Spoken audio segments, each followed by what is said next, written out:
ข้าแต่พระเจ้าพระบิดาข้าน้อยขอบพระคุณพระองค์เจ้าที่ให้ข้าน้อยได้มีโอกาสเข้าเฝ้านมัสการพระองค์เจ้าในตอนเช้าวันนี้และจะได้เว้าว่าพระธรรมของพระองค์เจ้าเกี่ยวกับเรื่องพระวิญญาณบริสุทธิ์ข้าแต่พระเจ้าขอทรงนำข้าน้อยทรงนำญาติพี่น้องพวกข้าน้อยที่กำลังจะฟังนี้ให้เห็นรู้และเข้าใจเพื่อไปรับใช้ในชีวิตพวกข้าน้อยจึงขอฝากการเวลาอันต่อไปนี้ไว้กับพระองค์เจ้าในพระนามของพระเยซูคริสต์เจ้าอาเมนอาเมน Well, God bless you. Thank you for coming, brothers and sisters. So that this morning we're going to study the book of Acts chapter 2 verse 2 to verse 4. ตอนเช้ามื้อนี้ทำข่าวสบายดีพี่น้องทุกคนและตอนเช้ามื้อนี้พวกเขาจะเรียนในพระธรรมกิจการบท2ข้อ2ถึงข้อ4 2ข้อเท่านั้นแต่พร้อมกันนั้นอยากให้พี่น้องรับรู้ว่าที่ข้าพเจ้าได้ประกาศไปแล้วในอาทิตย์แล้วว่ามีโบสถ์หลังนึงอยู่ทางสารวันเพิ่นอยากมุงหลังคาใช้เงินประภาโบสถ์หลังนี้สร้างมาได้2ปีแล้วบ่ไปบ่มาฮอดไซพี่น้องเดี๋ยวนี้เพิ่นยังขาดเคินเงินที่จะไปซื้อสังกะสีมุงหลังคาข้าพเจ้าได้ประกาศไปและมีผู้หนึ่งได้โทรมาหามื้อวานนี้บอกว่าอาจารย์ขอซอยแด่$100ดังนั้นแสดงว่าเฮาได้100แล้วยังเหลือ900พี่น้องจากแปลงถ้าพี่น้องมีใจใส่ศรัทธาอยากสร้างโบสถ์พระวิหารของพระเจ้าให้ผู้คนได้มานมัสการอยากมุงหลังคาให้ผู้คนได้อยู่บนห่มให้ผู้คนได้อยู่บนฝนบ่ตกห่ำเขาเจ้าพี่น้องก็ติดต่อมาก็คันถ้าว่าพี่น้องพระเจ้าบันดาลใจพี่น้องให้พี่น้องก็เฮ็ดสิ่งนั้นเอาล่ะตอนเช้าวันนี้กลับคืนไป Let's go to a book of Acts chapter 2 verse 2 to verse 4 ไปเบิ่งข้อที่2และข้อที่4เกี่ยวกับพระธรรมกิจการ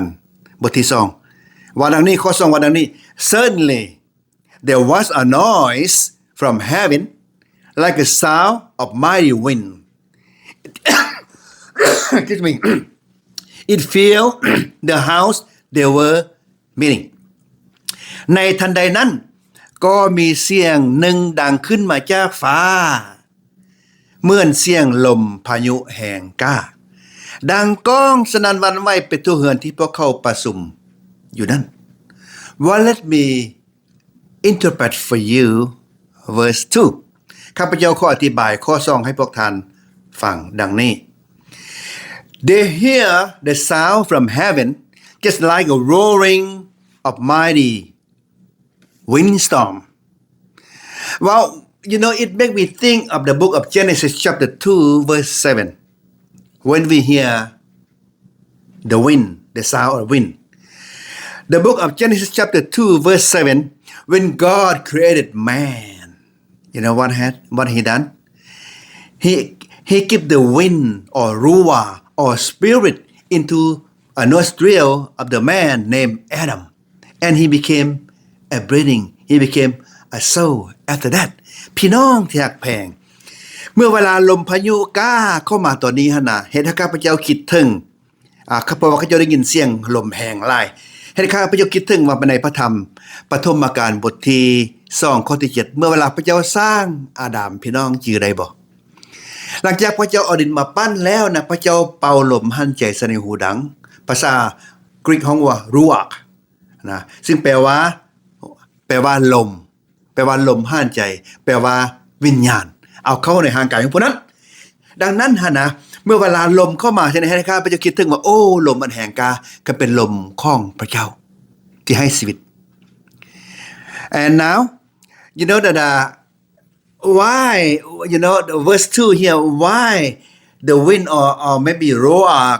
maybe the spirit calm this time คำถามมีอยู่ว่า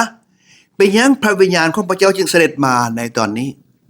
Well, if you recall verse 1 ถ้าพี่น้องกลับคืนไปข้อที่1พี่น้องจื่อได้บ่ว่าพวกสาวกเต้าโฮมกันอยู่บ่อนเดียวกันถ้าสาวกเป็นน้ำหนึ่งใจเดียวกันพระวิญญาณบริสุทธิ์เสด็จลงมาในที่นั้นเพราะว่าสาวกนี้ฟังความพระเยซูบอกว่าให้พวกเจ้ารอท่าพระวิญญาณบริสุทธิ์พี่น้องจื่อได้บ่บทที่1นั้นเมื่อเขาเจ้าก็รอท่าอยู่ที่ห้องสั่นถึงห่วงกันคบคนอยู่พี่น้องคบสาวกดังนั้นหั่นน่ะเมื่อเวลาสาวกพบพร้อมหน้าพร้อมตากันพระวิญญาณบริสุทธิ์ก็เสด็จมา และพวกเขาเช่นเดียวกันพี่น้องที่รักแพงถ้าพวกเขาอยู่พร้อมหน้าพร้อมตากันในบทพวกเขานะพระวิญญาณก็อยู่ที่นั่นนะพวกเขาด้วยอันนั้นคือข้อที่2แล้ว verse 3 Then they saw what they looked like a furry tongues moving in all directions and tongues came and settled on each person there ข้อ3ได้ว่าดังนี้มีเขาได้เห็นนะมีลิ้นคือลิ้นเฮานี่นะพี่น้องเป็นรูปเป็นแปลวไฟไปปรากฏให้พวกเขาเจ้าได้เห็นพวกสาวกได้เห็นและลิ้นนั้นแตกกระจายไปทั่วห้องและไปอยู่ถึงหัวของพวกสาวกแต่ละคน What does it mean แปลว่าจังได๋ลิ้นเป็นแปลวไฟ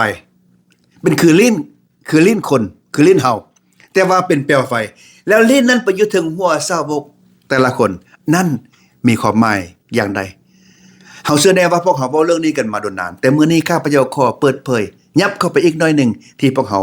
อาจจะบ่เข้าใจหรือว่าบ่ได้ยินมาก่อน The great sound of the wind it added to visualize of image that look like a flames or tongues of fire appear and the shadow of each of them เสียงได้เพิ่มใส่รูปภาพของลิ้นได้ปรากฏขึ้นให้แก่ทุกคน The tongue of fire it may be the tongue of symbolize of speech that the communication of the gospel Let me repeat again Tongues of fire it symbolize the speech that the communication of the gospel ลิ้นเป็นลิ้นแปลวไฟนั้นมีความหมายว่าดังนี้หัวลิ้นหัวแปลวไฟมีความหมายว่าถึงผู้รับใช้พระเจ้านะจะเว้าภาษาต่างๆประกอบด้วยไฟลิ้นนั้นหมายความว่าตอนนี้นะสาวกเริ่มจะเว้าภาษาแปลกๆต่างๆกันเป็นลิ้นหมายความว่าลิ้นพาให้เว้าและเป็นแปลวไฟตอนนั้นนะ Fire is symbolize of God purified presence that which burn away the undesirable elements in the people's life and set their heart aflame that ignite to life of others people พี่น้องที่รักแพงไฟเมื่อกี้เนี่ยลิ้นเป็นไฟนะไฟเป็นสัญลักษณ์ว่าจะเผาผ่านสิ่งชั่วร้ายในตัวบุคคลที่ได้ยินและตัวบุคคลที่จะไปเว้าซึ่งเป็นสนวนจุดให้จิตใจคนชั่วแต่ละคนนะได้เริ่มต้นฟังพระกิตติคุณ